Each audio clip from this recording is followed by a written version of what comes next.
That's right.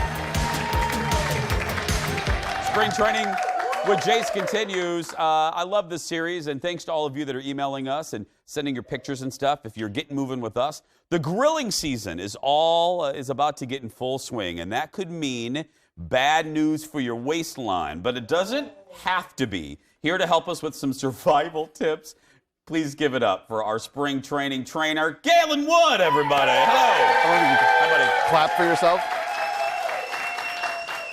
So this is timely because it is hard when there's a buffet of Everything you could potato ever possibly salad imagine. and macaroni salad and corn on the cob. But you need to remember what as you're going to a barbecue. So and this is something that we talk about all the time, and something that I do all the time that I just really appreciate about myself, which is an awkward thing to say about yourself. A very awkward thing to say, yeah. Because I'm just the most humble. Exactly. The thing about it is that it's a very different deal to try and be super in shape and just to try and be in shape, right? Like, I'm never going to be really probably beach ready, but like I'm busy. I have kids, right? And so I'm never going to like meal prep before I go to a barbecue and like eat food and like make sure I get my nutrients in before I go to a barbecue so I can resist all the yummy temptations and all that kind of stuff. I'm going to be ideally much more realistic about the fact that I'm going to go to a barbecue and I'm going to eat some unhealthy food. Okay. Right? And so first and foremost, if you are trying to be in really, really good shape, the best shape of your life, you have to prepare. So you eat before you go to the barbecue. You don't eat anything unhealthy. Maybe you do a hard, heavy workout before you go to the barbecue. Those kind of things. But if you're doing what we're doing for... No, but if we do... y'all are naughty people. But if you're doing like what we're doing for spring training, we just want to get healthier. So if you want to be more realistic, like me, ideally then it's more about prioritizing what you eat once you go to the thing. So the two things to it. First and foremost, know that if you are unhealthy all the time and you have one healthy day, it's not going to change your body.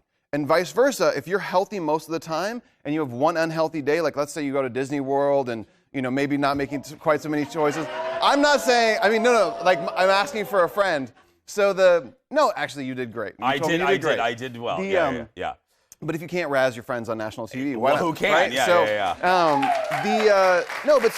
if you're healthy most of the time and you have one unhealthy day, it's not a big deal. And I'm so glad that you repeated that, because all joking aside, it's one of the things that I say about you. That's why I'm glad you're on the show. I think people will connect with, because you are what I call a realistic trainer. Mm-hmm. And when you said that to me, something really did click with me. It's like, basically what you're telling people, and tell me if I'm right, don't kill yourself, don't knock yourself down because you had one bad cheat day, right? Exactly. Because if you maintain your healthy routine for other days of the week, it's okay to cheat every so often. Everything is about habits, right? So if your habits are good, if you're good 80% of the time, and you used to be good 75% of the time, you'll make progress. Yeah. Right? So the other big thing that I do want to talk about before we have to go with barbecues. No, we're good. What they're pointing at is I dropped my card down here. That's what they're pointing at. Okay, no, you're good. All right, go. good. Yeah. So good. Okay, so the thing that I always like to talk about is habits, right? Because if you do a good job, it's not realistic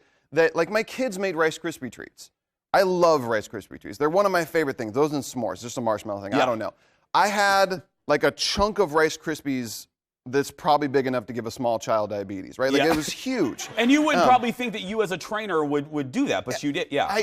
I just love Rice Krispies, right? But so for me, my habits are really good, right? And so for the most part, I eat really healthy. And then when I want to eat a delicious Rice Krispie treat, I tend to do a little bit too much, and that's just how I roll. But but it's okay, because it doesn't necessarily change everything, and I don't have to beat myself up, and I can go back to my healthy habits. Okay, so now we have permission to go to the barbecue and to eat potato salad, but there is a way to make it a little healthier. Yes. So the big thing is to prioritize what you're eating, right? So the big things you want to focus on are protein, fat, and vegetables. Okay. Now the protein and vegetables, everybody's going to be like, yes. The fat thing I want to talk about a little bit, and you can Google at home or research it if you want to. But there's been a number of studies recently that have talked about that fat is not the enemy anymore, right? So in the often, 90s, that's what we were told. Totally. Yeah, about a minute. Yeah. Totally.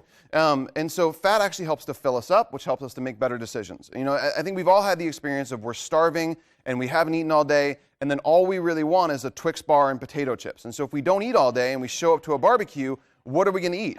Potato chips, candy, brownies, killer brownies, lemon bars. We can keep going. Yeah. But nevertheless, right? But if we show up to the barbecue And one, we're not starving, but two, there's always like a vegetable tray. There's always a fruit salad. There's always, some little like protein snacks we can even, and even if they're not the most unhealthy, eating more minimally. This is another research thing that's pretty interesting, that if you eat minimally processed foods, even if the nutrient components, the calories, all that kind of stuff is the same, eating more minimally processed as opposed to ultra processed foods, you will lose weight and eat less naturally. One of the best things that you told me, you kind of jokingly yelled at me to wrap this up, is I was getting ready to, I knew I was going to eat unhealthy that night. And I was like, I'm not going to eat.